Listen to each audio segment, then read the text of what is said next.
Clare Rewcastle-Brown. Why does she dislike you so much? What's going on? So, okay, for those of you who haven't read the book, what Tom was saying earlier was accurate. There are paragraphs in the book, and even in the acknowledgements, where both Tom and Bradley acknowledge the work, the great work done by Hoketat at the Edge, and Tom and everyone else, and all those journalists, as well as Clare Rewcastle-Brown. And I read the paragraph, and so I was quite perplexed as to why she's so upset with you. Well, I mean, I think Clare thinks that there was some agreement to report this in some way back 3 years ago, and our views on that are just totally different. We believe that we reported this totally independently of her. She believes that somehow there's some interactions between us, and that's not how we see it.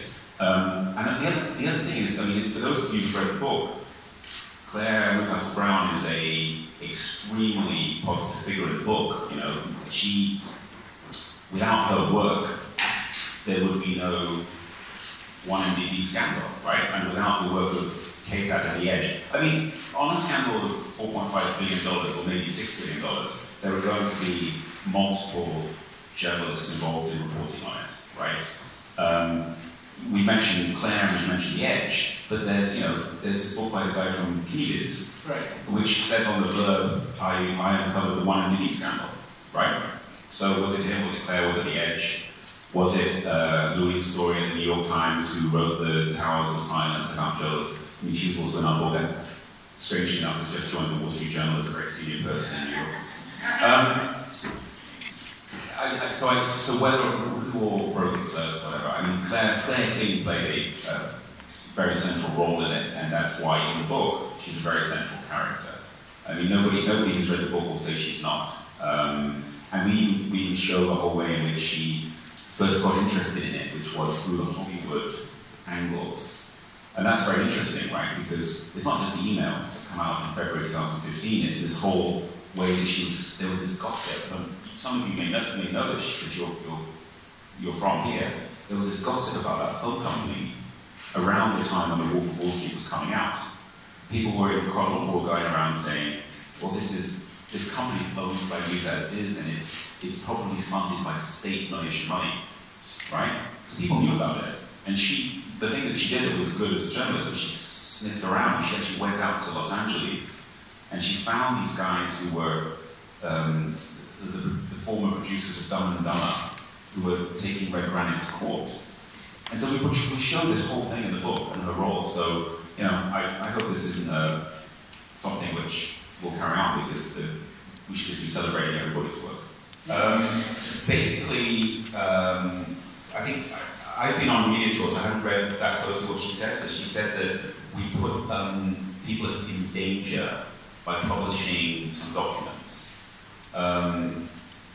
First of all, as I said earlier, our reporting processes were completely independent of Clare Rewcastle-Brown's reporting processes. There was no agreement between us to report things together or anything like that. Secondly, I think what she's referring to, although I have not talked to her, are documents that we put online about the wire transfers that occurred at that time into management accounts, right? And it is wholly untrue that by doing that, we led to anybody's arrest or endangered any of our sources. Wholly untrue, and I have to be really, really clear about that, right? Because my sort of honor as a journalist is at stake with that kind of claim, right? There were 2 people that were subsequently detained, I think, or maybe 3. We report this in the book. There was a MACC, someone working in the MACC, and 2 people working in the MACC, potentially. Now, I believe that they were arrested as part of a crackdown because of this reporting on the 681 million, right? So they will, remember after the 681 million comes out and actually fires as Attorney General, gets the lawyer in, he arrests KTAT for a night at the Edge and suspends the license of the Edge publication license, right? And then these people get brought in overnight as well to try to scare the MACC and to scare the Attorney General into not investigating this. Now, that has nothing to do with some documents I put online. It has to do with the fact that we were reporting this and they didn't want it to come out. So yeah, I would like to be very clear about that. Thanks for the question.